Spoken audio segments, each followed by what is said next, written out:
bem-vindos a mais um vídeo sobre histórias do Reddit. Não se esqueça de dar o like.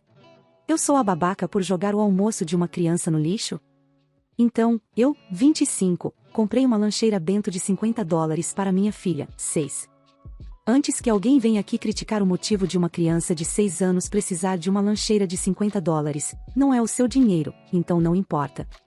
Na quinta-feira, depois da escola, minha filha veio para casa e, enquanto desempacotava a mochila como de costume, notei que sua lancheira Bento não estava lá. Quando perguntei onde estava, ela disse que uma garota de sua classe chamada Audrey, nome fictício, tinha pegado e se recusava a devolver. Perguntei se ela foi falar com a professora, e ela disse que sim, mas a professora disse que é apenas uma lancheira e que não deveria importar.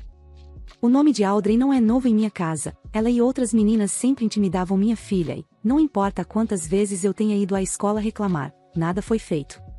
Dizer que fiquei irritada é pouco. No dia seguinte, fui à escola 30 minutos antes da hora do almoço e pedi uma reunião com a professora e a diretora. Elas trouxeram minha filha e expliquei a situação, e elas chamaram Audrey. Audrey trouxe a lancheira para provar que era dela, mas pedi que abrissem a lancheira, porque o nome de minha filha estava dentro e, quando ela abriu, lá estava o nome dela claramente. Quando pedi que ela devolvesse para minha filha, ela começou a chorar.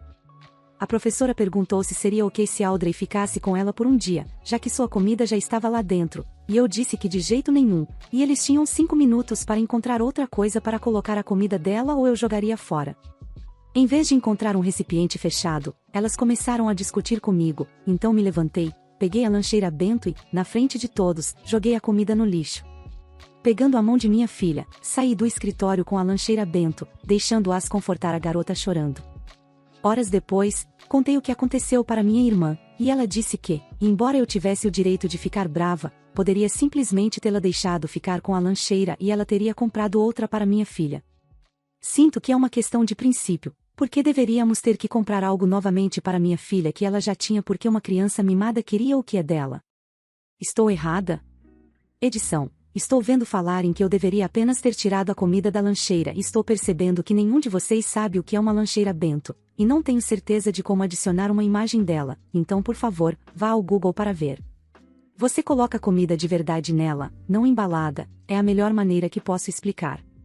Por exemplo, se minha filha quisesse sopa, eu colocaria a sopa lá e ela ficaria quente o dia todo. Edição 2. Esta é mais uma explicação porque não consigo responder a todas as perguntas de vocês. Audrey não passou fome, eu não a deixei sem almoço. A escola oferece almoço gratuito. Ela pode comprar a própria lancheira. Moramos em Dallas em um bairro de classe média alta, isso é tudo o que vou dizer. Ela pegou a lancheira da minha filha porque é uma valentona. Não me importo se tenho que agir como uma criança. Pela minha filha, eu faria qualquer coisa, muitos de vocês não são pais e isso fica claro. Minha filha vai mudar de escola no final do semestre. Atualização. Esta é a última atualização e não vou mais responder aos comentários. Muitos de vocês estão dizendo que eu deveria simplesmente ter deixado Audrey ficar com a lancheira, já que minha irmã ofereceu comprar outra para minha filha, mas eu simplesmente não concordo.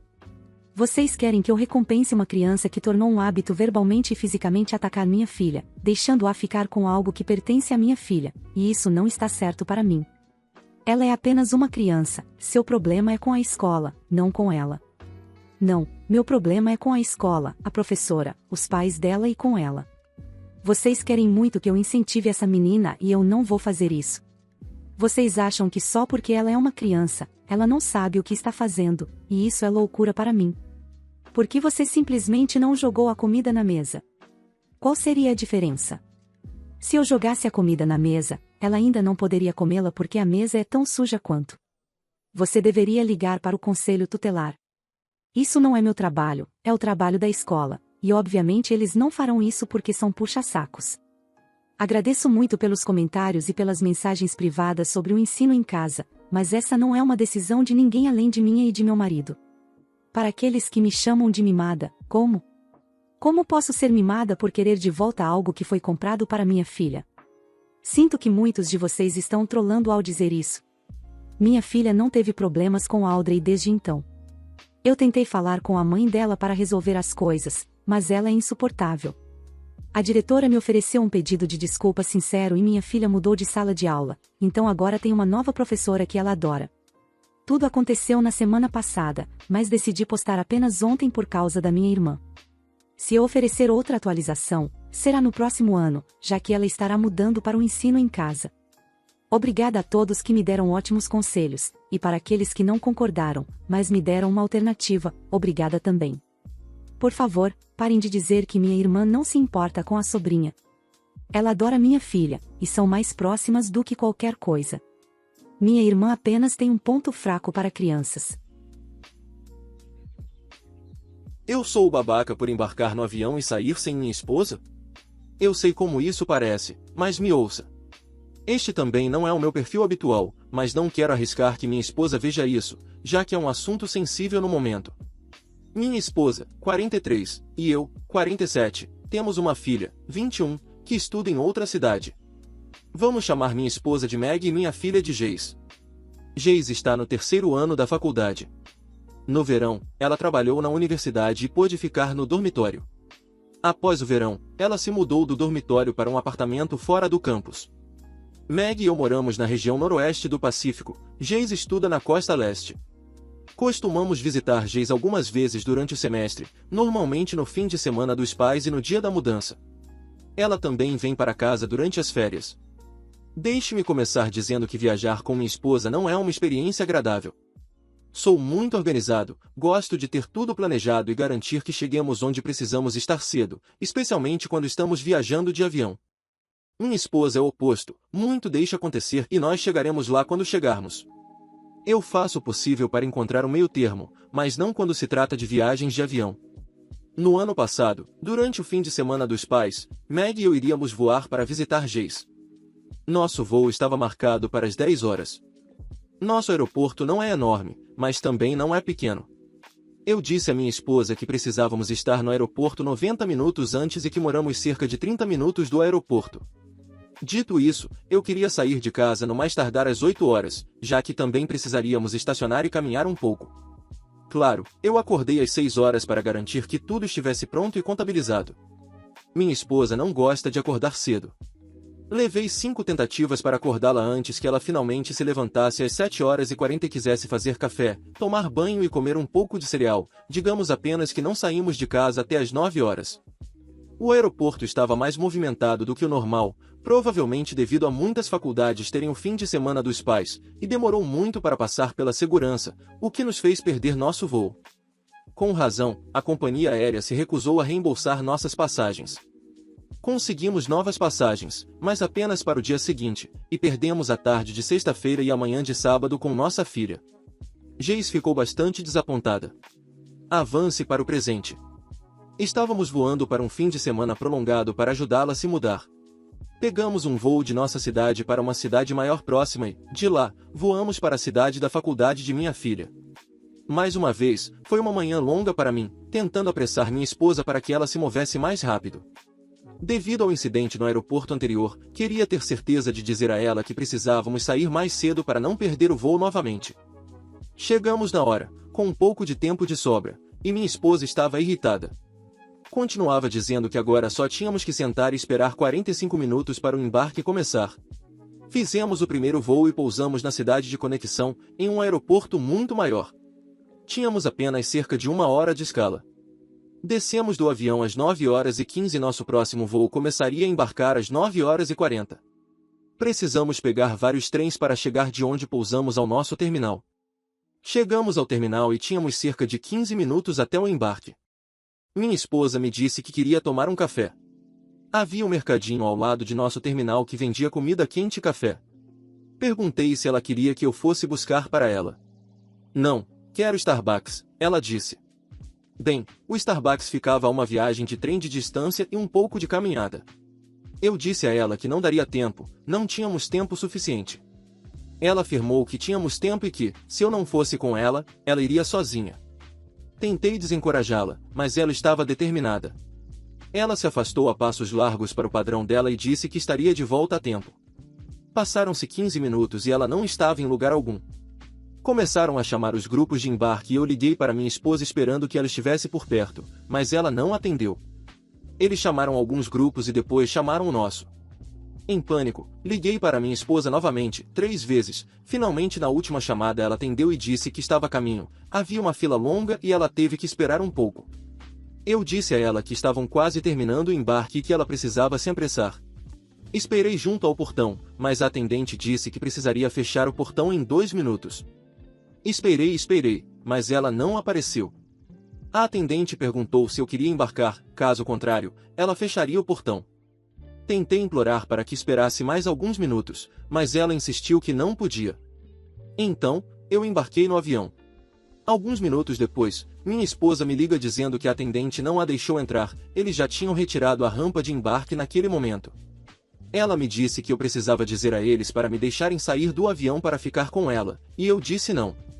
Não é justo fazer isso novamente para Geis. Eu disse a você que não tínhamos tempo, mas você decidiu ir mesmo assim. Eu disse a ela para comprar uma nova passagem para o próximo voo e que haveria quando ela chegasse. Ela chegou à faculdade de Geis e pareceu não se importar com toda a situação, nem mesmo quis falar sobre isso. Eu pensei que talvez ela tivesse percebido que foi culpa dela e apenas quisesse esquecer. Eu estava errado. Agora estamos em casa, e ela não fala comigo desde a viagem, que ocorreu há mais de uma semana, e insiste que eu sou um idiota. Então, eu sou o babaca?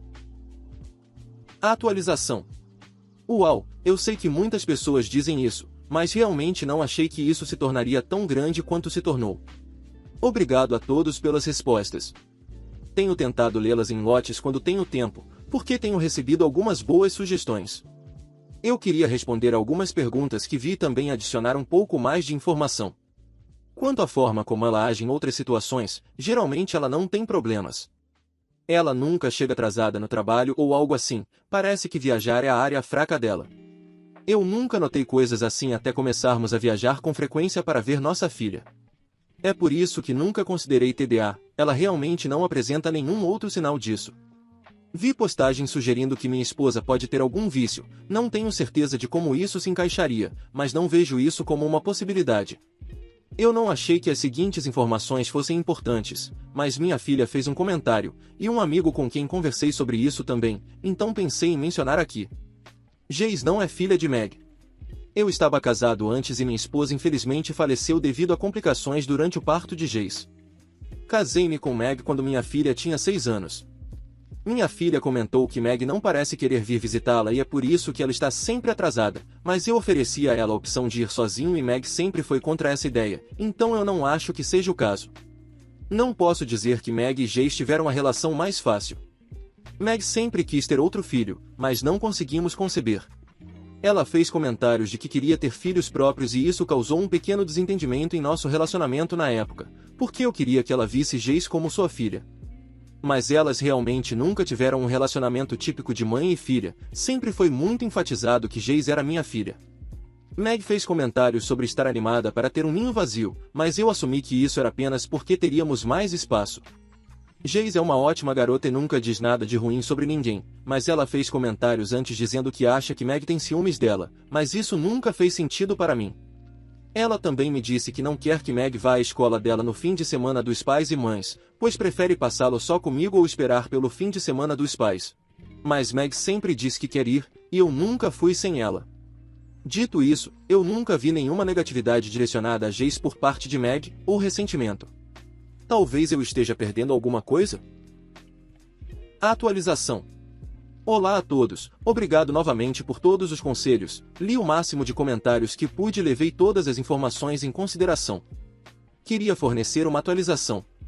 Minha esposa finalmente voltou a falar comigo. Quando ela o fez, eu disse que queria ter uma conversa sobre a situação, mas queria dar alguns dias para as emoções se acalmarem. Alguns dos comentários me deram uma ótima ideia e eu queria saber o que ela achava. Para todas as futuras viagens, eu terei as minhas passagens e ela terá as dela. Normalmente, eu dirijo até o aeroporto e deixo meu carro em um dos estacionamentos pagos, então eu dirigiria sozinho e ela poderia pegar um Uber. Ela terá toda a liberdade para fazer o que quiser, mas cabe a ela chegar no horário e embarcar no avião. Eu a informei que estava começando a sentir que precisava ficar de olho em nós dois, eu formulei de uma maneira para parecer que não queria ser controlador em relação a ela e a deixei administrar seu próprio tempo. Ela não ficou feliz com isso, mas concordou relutantemente. Agora, chegamos ao problema maior que eu não percebi que tínhamos até ler os comentários deste post. Me chamem de desatento, mas realmente nunca achei que houvesse algum problema entre Meg e Jace. Após conversar com minha esposa, ela não admitiu nenhum problema e afirmou que nunca atrasaria intencionalmente um voo para que não pudéssemos ver nossa filha e agiu ofendida por eu ter feito tal pergunta. Se esse fosse realmente o objetivo dela, não acho que eu seria capaz de provar. Mas, isso estará na minha mente no futuro. Depois de conversar com Meg e Jace, decidimos o seguinte. Meg e eu visitaremos Jace no fim de semana de pais e mães. Mas, a partir de agora, irei ao fim de semana dos pais sozinho para ter algum tempo a sós com Jace. Jace parecia muito animada e, surpreendentemente, Meg não pareceu ter problema com isso desta vez. Mais uma vez, obrigado a todos que dedicaram seu tempo para ler e me dar conselhos, realmente aprecio tudo e espero que essas etapas possam contribuir para uma solução para os problemas. Consegui fazer minha perseguidora dar um nome errado ao filho. Então, eu tenho uma perseguidora há cerca de uma década. Nós nos conhecemos por meio de amigos em comum, mas depois de alguns meses de convivência, acenderam-se bandeiras vermelhas e alarmes, e eu cortei relações com ela.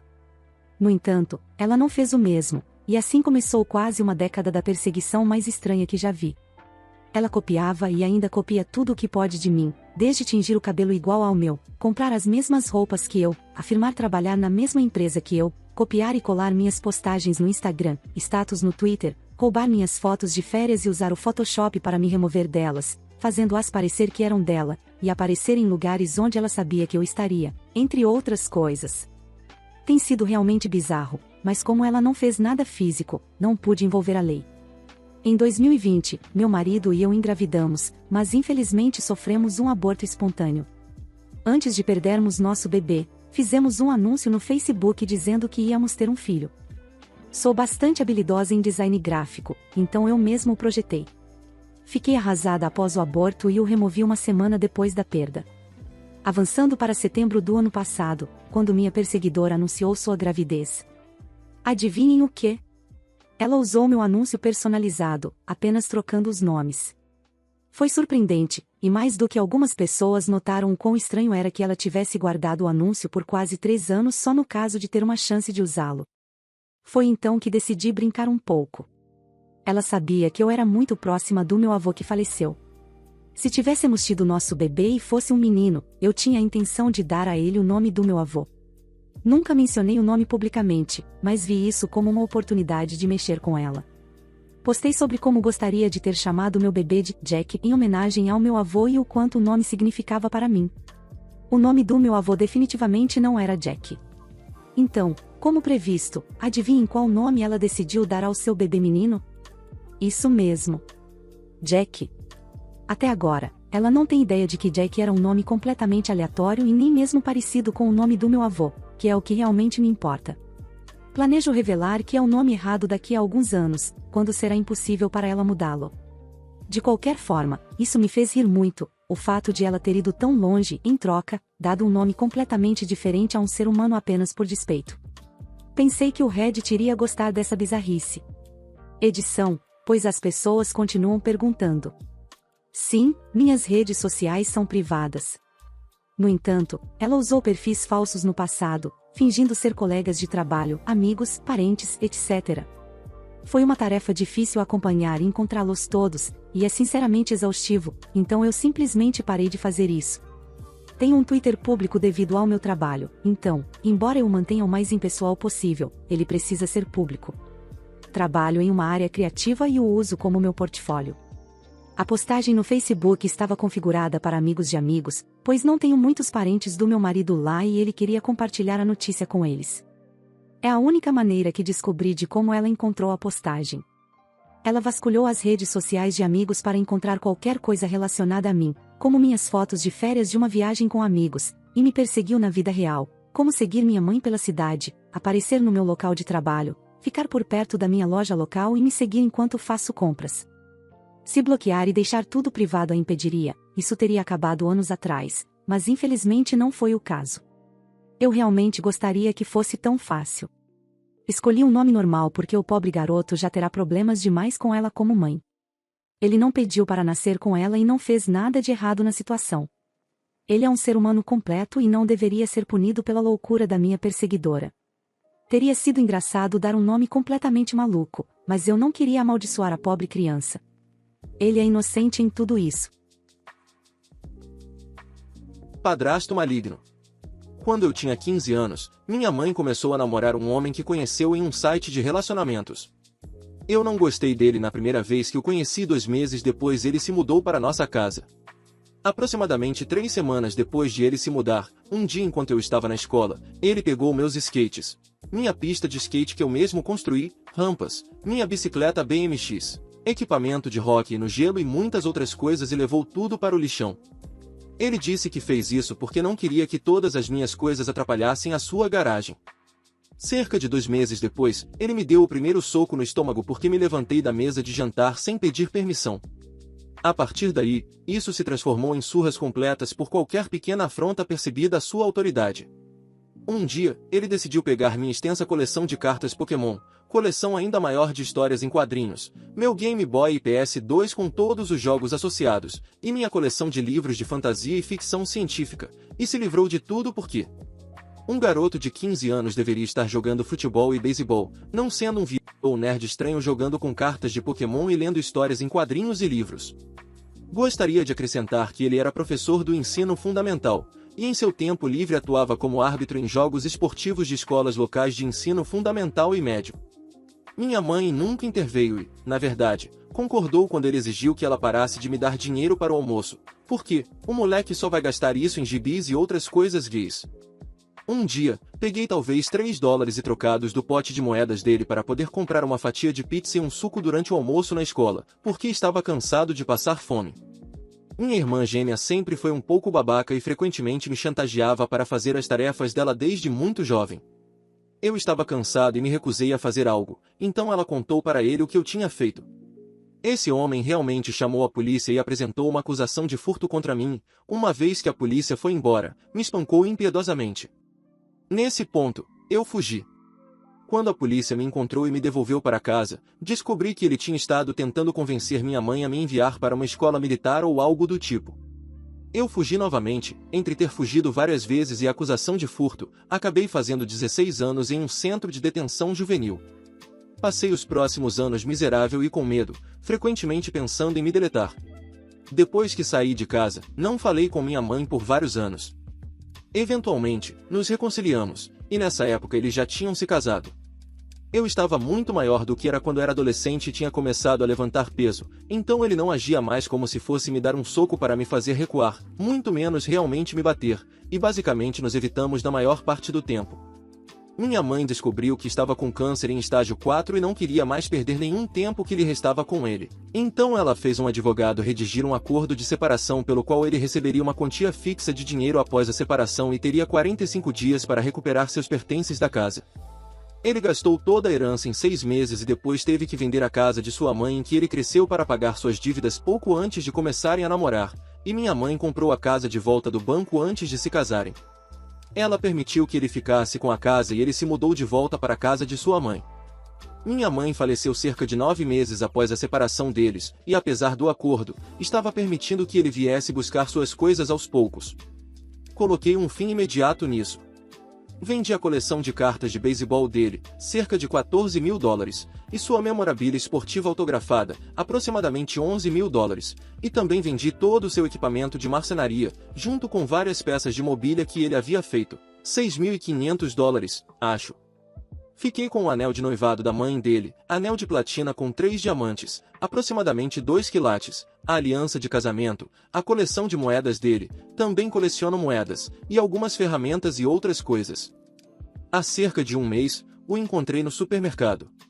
Eu contei a ele o que havia feito enquanto ele empurrava seu carrinho em direção ao carro, e ele tentou me agredir várias vezes. Vários desses socos erraram o alvo, e os que acertaram não tiveram muito efeito, porque ele não é nem de longe tão forte quanto era 20 anos, quando tinha 40 e poucos anos, e eu não sou mais um magrinho de 15 anos. Ele continuou tentando me socar enquanto eu ligava para o 911 e estava ativamente batendo o carrinho de compras no meu novo Toyota quando os policiais chegaram ao estacionamento. Ele foi preso por agressão, ameaças de comunicação e destruição de propriedade. Como resultado, ele perdeu o emprego, e a pensão, na escola secundária local e, como nunca aprendeu a economizar dinheiro enquanto era casado com minha mãe, que era relativamente rica, acabou tendo que vender a casa de sua mãe porque contratou um advogado caro pensando que poderia de alguma forma vencer as acusações. Meu sobrinho, que fazia parte do time de futebol, tornou bem conhecido entre seus amigos que ele não apenas havia sido preso e condenado por agressão, mas também que ele me espancava quando eu era criança, o que levou vários pais a pedirem sua renúncia como árbitro em jogos locais de esportes. Minha sobrinha e a irmã mais nova de minha namorada estão matriculadas na escola secundária onde ele trabalhava e dizem que ele não era apenas universalmente detestado, mas quando ele foi à escola para pegar suas coisas, fez um grande escândalo e acabou chorando histericamente ao sair. Pelo menos é o que ouviram das crianças que estavam frequentando a escola de verão na época. Seu filho, a quem ele era igualmente abusivo quando criança, se recusou a acolhê-lo ou ajudá-lo, então ele acabou tendo que arranjar um emprego como caixa no Walmart para poder pagar o aluguel de seu trailer bem ruim em um bairro absolutamente terrível. Embora o Walmart não seja o Walmart mais próximo da minha casa, agora é o único lugar onde faço compras de supermercado ou compro qualquer coisa que preciso.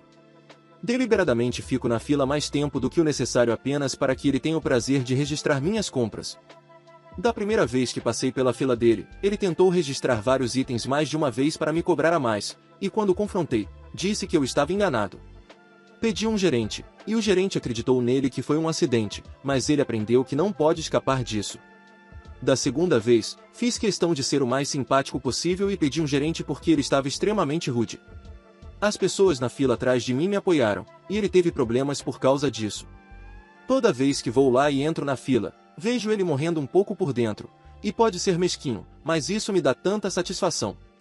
Às vezes, direi que estou pagando com o dinheiro exato e, quando estiver prestes a lhe entregar o dinheiro, direi: "Ah, eu não percebi que tinha moeda rara de sua coleção no meu bolso.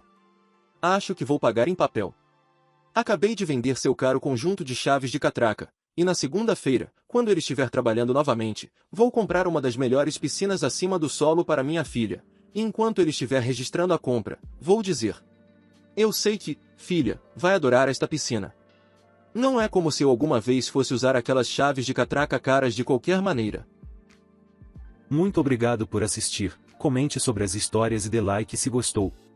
Se inscreva no canal e ajude na meta de 18 mil inscritos. Uma boa noite pessoal.